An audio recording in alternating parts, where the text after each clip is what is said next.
First of all, thanks, Richard, for a very lovely introduction. I hope you guys have a good lunch. It's always challenging, to take the speaking slot right after everyone's getting kind of sleepy and into that afternoon days. But today, I'd like to tell you guys a little bit about insights that we have gathered as a real estate platform. Now, I think information on supply is very easily and widely available in the Philippines today, whether it be private or publicly published. But insights from the demand is something that we hold, and we are very interested in gathering data and figuring out what the property seekers actually want, right? My talk today is about digital innovation in real estate, but more importantly, I'd like to highlight today some insights from the consumer's perspective, very specifically from the Filipino property seeker's perspective, that I hope you'll find useful. Before we get into the numbers, I'd like to walk you through a little bit on our communication channels not too far away, let's say less than 5 years ago, right? And if you live in Manila, you should be very well familiar with real estate advertising through these mediums: flyers, TV, newspapers, and radio ads, right?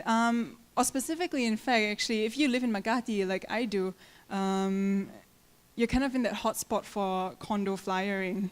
I've learned quite quickly from living here that being young, Chinese looking maybe, and a working professional, that makes you kind of that prime visual target for any colorful flyer, and that very smartly dressed Asian asking you, "Ma'am, condo for investment for," right? Very, very commonly that way. And these traditional channels, they're there for a reason in the Philippines, right? I come from Singapore, so this is not something that you see quite often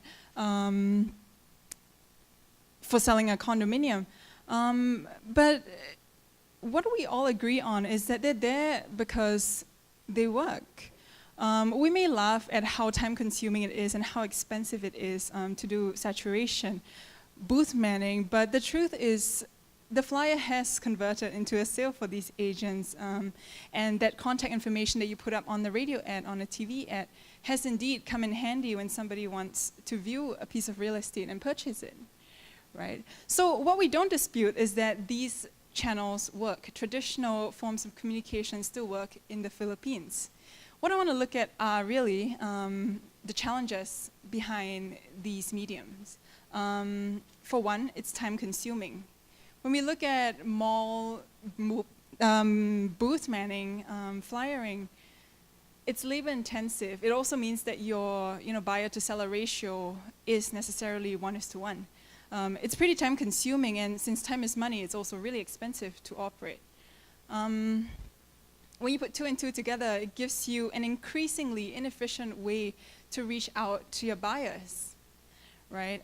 Inefficiency also encompasses the accountability of these marketing efforts, these communication efforts, because who is to say that putting your marketing dollars into a newspaper ad necessarily translates into production, a transaction at the end of the day, right, for a developer. And so when we look at these channels, it's important to figure out what are the best ways to reach a consumer, and are there other channels that we can explore to interact with our target audience? At Lamudi, we think that the 2019 property seeker in the Philippines has gone digital. Let's deep dive into some internet statistics about the Philippines, right? In a country of 105 million people, about half of the population, 61 million if I'm not wrong, of Filipinos are online. We're looking at a very strong trajectory of growth in the Philippines when we talk about internet penetration, because in 2017 and 2018 alone, we saw about 7 to 8 million of these users newly joining this group. I learned this morning that in 2018, the Philippines dethroned Thailand as the world's heaviest internet users. And in 2019, they topped themselves to being the world's most heavy internet users. Just to give you some numbers to this, in 2019, the Philippines, a Philippine internet user on average spends 10 hours and 12 minutes on the internet. Last year, Philippines' own record was 9.5 hours. And for comparison, the global average to this is 6 hours, which is half of a person's waking hours, right? So that's how extensive it is. And what's unique to the Philippines also is the use and how prolific the use of mobile devices, handheld mobile devices are. I think mostly due to infrastructural developments. About half, 30 million of these users, the internet usage is very much centered on on smartphones, right? In fact, they say that about half of these users exclusively use the internet on a handheld mobile device. So as businesses, for all of us sitting here in the room today, I guess the takeaway is that if you're doing an online product and operating in the Philippines, please make sure that you are mobile friendly, otherwise you could be missing out a little bit, right? So 30 million of them, more than half of the internet users are on smartphones. Of course, it's the Philippines, and we can't talk about internet use without the mention of social media networks, that is Facebook. I think this you guys already know. The Philippines is the global capital of Facebook. We have extremely high usage of Facebook over here. The average Filipino user spends about 4 hours a day on Facebook. And this has really changed the way we interact with the buyer, right? A lot of people seem to think that the use of social media is only for millennials. But that's not necessarily true. If you look at actual usage of, and the breakdown of demographics of Facebook users, we see a high focus on the generation above millennials, right? Baby boomers. These are generations maybe looking to keep up with their children. And what's interesting in our observations at Lamudi about the use of Facebook is that in the Philippines, people don't separate the use of Facebook solely for social networking purposes, right? I think we're all guilty of this. If you have a Facebook account, your clients must have tried to add you. You probably add your clients, and you do transact and communicate about more than friends and family on Facebook. Yeah, so that's just some statistics on internet usage in the Philippines. And these numbers may change next year. We're seeing a very strong growth, especially in provincial developments, with internet penetration still fast growing in the provinces. Now I'll run you through some numbers that we have gathered at Lamudi, just as a primer for all.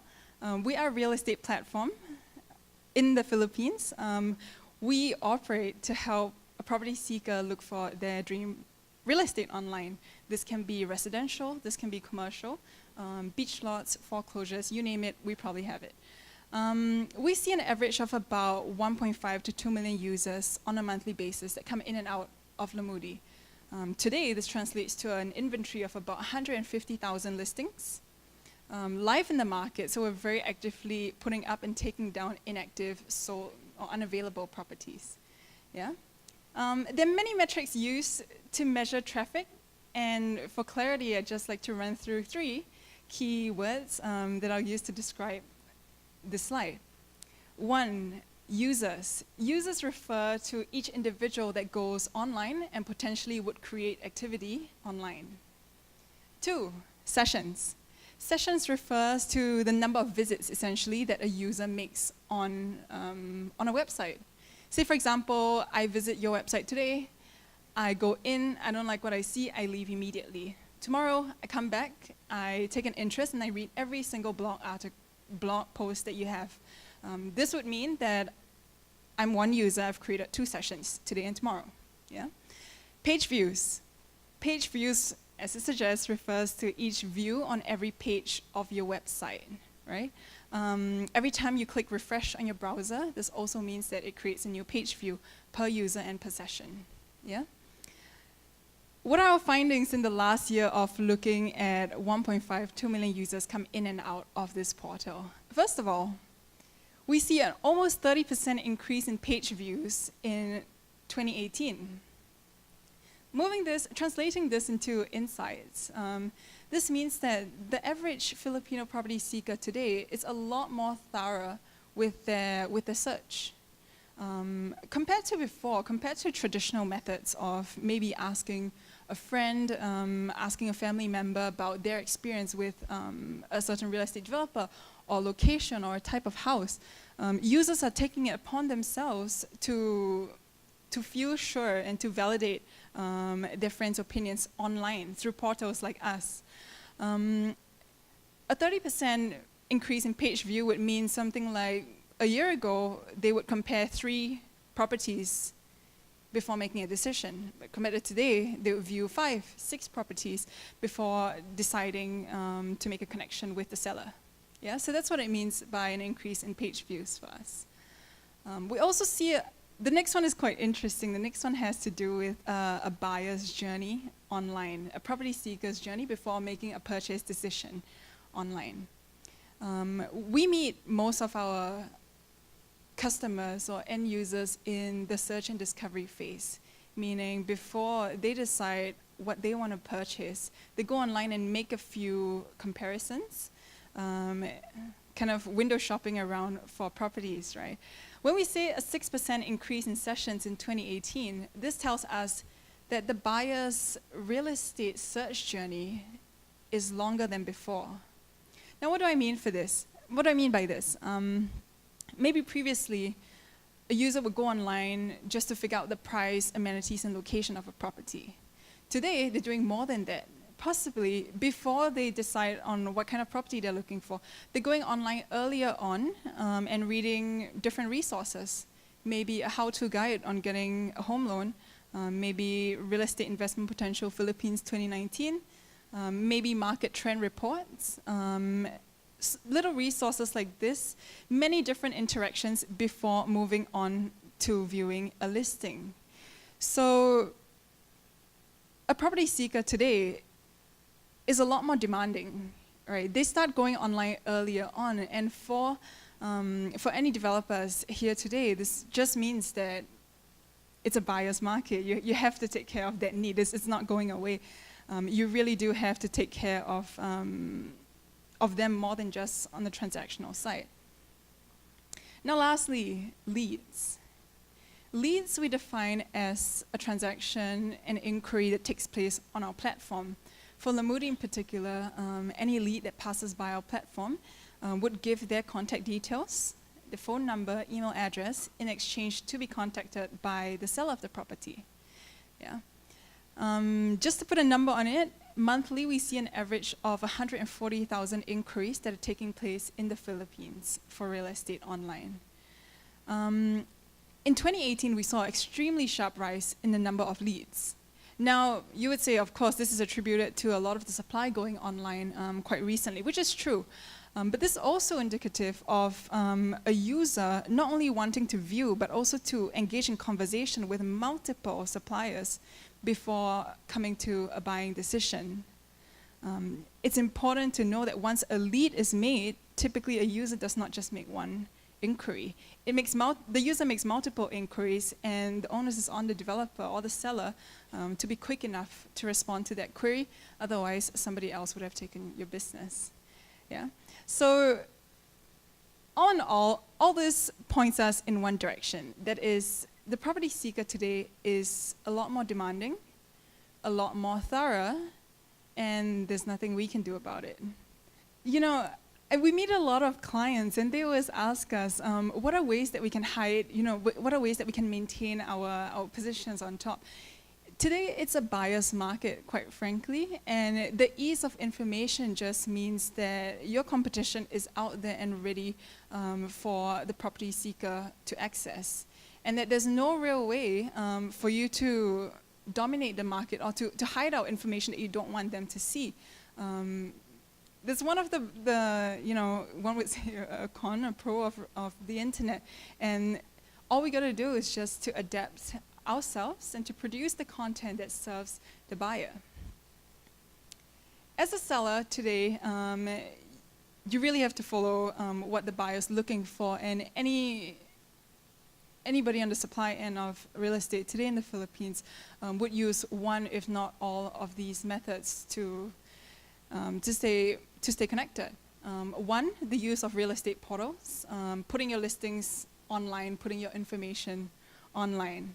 Right. Two, managing your SEO strategy, search engine optimization strategy, to ensure that you're visible in this sea of Philippine real estate. Three, online marketing, now most typically used through social networks, whether it be personal or the corporate accounts. And four, digital solutions to support the first three. More commonly, we're seeing the use of CRM tools, in-house lead management tools to help themselves cope with the influx of, to cope with the management of data that they're collecting online. Now the consumer behavior has really guided us in the evolution of our product. And I'll tell you about that really, really quickly. When we launched in the Philippines in 2014, Lamudi, we started off as a listing platform. Very straightforward, right? Properties, the seller of a house goes online, I put my photos, price, buyer comes online, I transact, right? Today, this is not enough. As we look at, buyers looking for more information, today we do a lot of content marketing. We write a journal that is read by 200,000 readers monthly. Property seekers looking for all kinds of tips. OFWs looking to find out what's happening in the market back home. Things like that, how to market trend reports. We do a lot of content marketing to support the buyer's wants. For developers, we work on custom campaigns also for branding or for lead generation.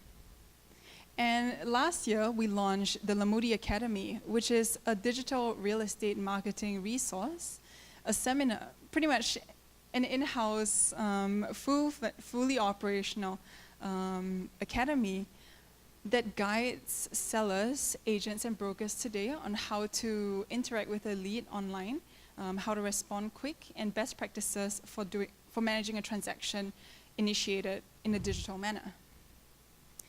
We've also, earlier in this year, in 2019, launched our own in-house CRM tool called the Lamudi Lead Management System that helps our partners manage their leads on the back end in their own dashboards. And of course, as part of